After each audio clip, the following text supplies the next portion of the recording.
so late in the month, and I have no excuses except that I've been busy as hell. I have been so busy. It's not my fault. So we're gonna speed through this because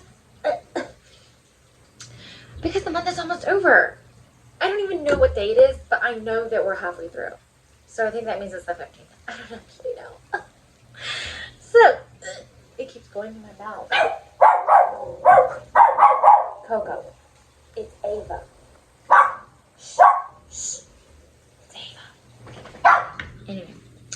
So welcome back. Also, we got new lights and new plants. My husband has, I've always tried to convince him that plants are like the best things ever, especially for like decor and whatnot. And after 6 years together, he finally was like, I love plants. And I was like, who'd have thought? Who'd have thought? And me, because I've only just have like, there are so many plants in this house. I think I have probably like 25 plants. Maybe more. I don't know. I'm always propagating it. Anyway, I need to let's get into the books, okay? Because before we know it, by the time I'm done editing this thing, it's going to be the end of August. And I'm going to need to do my August recap. And I feel like I've been reading and listening to so many audiobooks, so I need to shut my mouth and I need to just film my reviews for my July reading recap. I'm so glad you're here. If you enjoy this strange, bizarre content, I'm trying to make it less strange and bizarre. I'm trying to find my rhythm, so just bear with me. But if you do enjoy the yap, please like and subscribe. It really helps me out. I love kind of what I'm doing. I don't think I'm doing it well, but I'm trying to learn. So if you have any pointers, any suggestions, please comment down below. Also, I think for next month I'm gonna have a guest, but I'm not going to like make that like a big deal yet, just in case it doesn't work out. But my friend and I, we read the same book, and the goal is to do a combined book review. The only reason I'm worried it might not happen is because I'm very scatterbrained, and I'm afraid it would fall through the cracks. So hopefully we will have a fun guest for the reading recap. Anyway, all of that has been said, the introduction has been introduced. Let's get into the reviews. I read 2 books in July. I listened to 3 audiobooks, so 5 books total. I feel like it was more. Oh, I know why. Because I read a whole nother book, but I finished it August 1st, and immediately I lump it into August. So we'll just go with the books that I actually completed in the month of July. And the first one to go over is While the Dark Remains. It is high fantasy, romance low. I would say it's fantasy, not romantasy. I give 4 stars. It drags. Like I would say 75% of it is just setting up background, and then 20% of it is really good, well-paced action, and then the final 5% is just such fast conclusion that you're like whiplash. You're like, ugh, and we're done. And that's probably one of the reasons why I gave it 1 star. Then also like the god system is so confusing, very confusing. But I will say the plot twists and the social plotting is so diabolical that I had to like stop and take like video recordings of myself reacting. I might include them here. Never in my life have I recorded a reaction video to something in a book, but the plot twist just twisted so intensely. My mind is blown. I'm gonna be so honest. I really like this book, but it's had a really hard time like keeping me interested in it. I'm 80% of the way done. I have 1 hour and 57 minutes left in the book, and oh my gosh, my girl Brenda, she's in some deep trouble. I've had the plot twist of the century like this morning when I was reading it, and now her like alliance is, I want to scream into the void for her. It's so bad. Like I feel like we are in the darkest hour of the book, and I'm not sure how in 20% we can turn this around. Because there were times when I was reading it that I was like, I need to talk to someone. I'll talk to myself in my phone. Anyway, There is another book. I think I will read it. It's just the book's very dense. So based off of that history, I have to assume that the second book will be a little dense, and I just have to get in the right headspace. And I've just not been in the right headspace. But I'm going to get there. So 4 stars. I recommend if you like high fantasy. I would put it more in the category of like a Brandon Sanderson rather than like a Sarah J. Maas. That's how I'd categorize it. Moving on. So this one is nonfiction. Did you know that The Count of Monte Cristo was inspired by the author's father? And this book, The Black Count, is all about this gentleman. And basically, his military success and heroism inspired his son so much that it basically is a large part of the skeletal structure of The Count of Monte Cristo. I have never read The Count of Monte Cristo. I'm just going off of what the bibliographer was saying. So I do think I need to now add The Count of Monte Cristo to my TBR, but I've also seen it's a lot of pages, and I would want to make sure I'm in the right headspace. I don't think I would want to rush through it. I think I would want to do more of like a critical thinking read of it, if that makes any sense. Like, I feel like I'd want to annotate and like reflect on the audiobook, The Black Count. The Black Count, the audiobook, I listened to it. Listened like a novel. I mean, his life was magnificent. I understand why his son was so inspired. He was a superhero. And especially within the like socio-political times, he's just amazing. Just listen to it or read it. I liked listening to it because I'm not familiar with I'm not familiar with French, and I would not have been able to, like, in my head pronounce the names. So 5 stars. Listen to it. Or read it. It was really, really so enlightening, and I knew nothing about the Count of Monte Cristo, and I now want to read or listen to that on audio. So it is expanding my horizons, and also just a magical historical tale based in reality. And I think it's good to sometimes take breaks from the fiction and just remember that, like, for as cool as fiction is, real life people have done equally cool stuff, and like, it's our jobs to keep their legacy alive by listening to their stories. I'm getting off my soapbox. This is not like I'm better than you for, like, there's no element of like reading nonfiction is better than reading fiction, because I have encountered people who are like, nonfiction is trash. Or what am I saying? I have encountered someone who they think that reading fiction is like a lesser use of your time, and reading nonfiction is like the higher calling of reading, and I think that that's garbage. Okay, moving on to my next book that I physically read. I did read it on my Kindle, but in my next month reading recap, I have physical books to talk about because I bought books. Me, bought books. I'm so proud of myself. Anyway, moving on.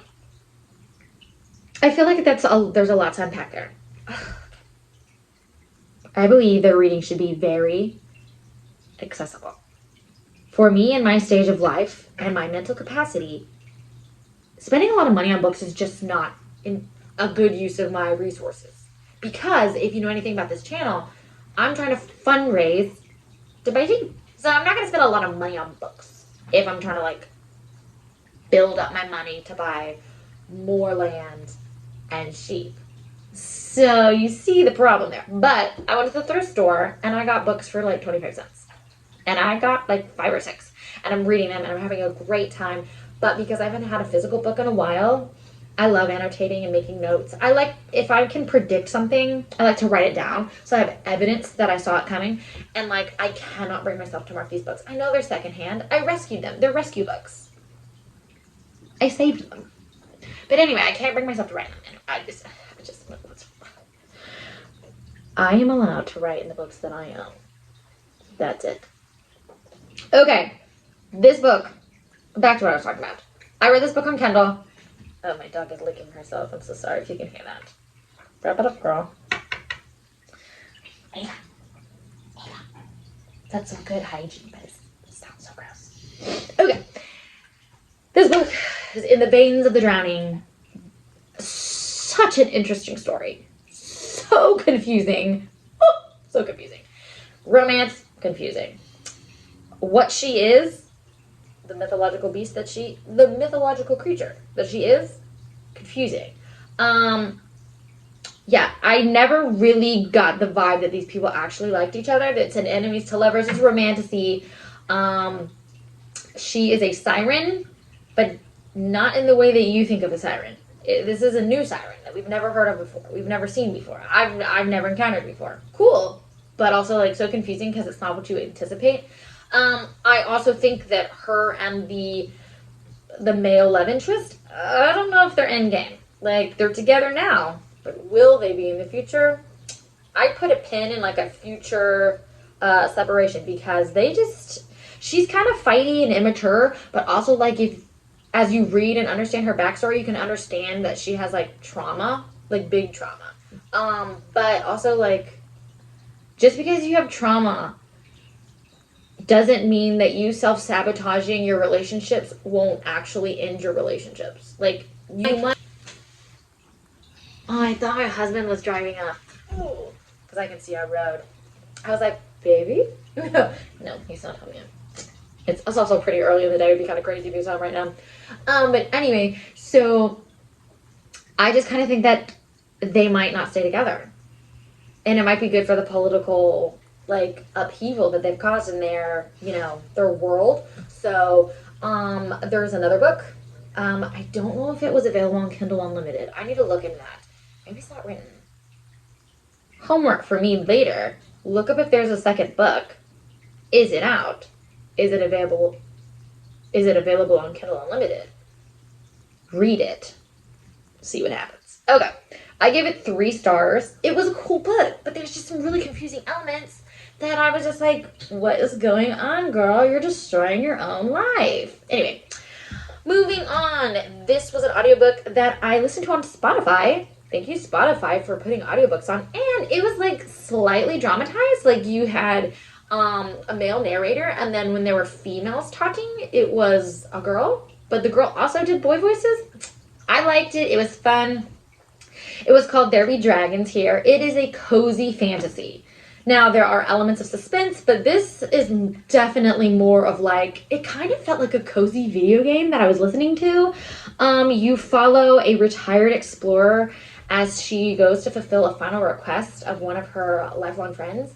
And it's kind of got a coming of age element. It has reflections on adventure and like learning how to savor a stage of life that has come to an end. It also talks about it also touches on like kind of reliving the glory days, but like within reason. I really enjoyed it. I really did. It also had some really fun like fantasy survival guide like elements of like, okay, if it's this type of mushroom, you're gonna die, which I thought was funny and witty. I really enjoyed this audiobook. I gave it 5 stars. I do think that listening to it is the better call rather than reading it, just because like as I listened to it, I understood that if I would have been reading it without the voices and the dramatization, and it might have been lost on me. Some of the plot elements would have been lost on me, or I would have, I don't know. I just feel like me consuming it via audio was the right call. I'm going to let you decide on that. Read the blurb. Such a cute book. I loved it. 5 stars. No notes. I just wrote here, so cozy. I have more elements on my Goodreads, which also, if you want to follow me on Goodreads, I'm always dying to see people's reviews of books. So I'll follow you back. That would be fun.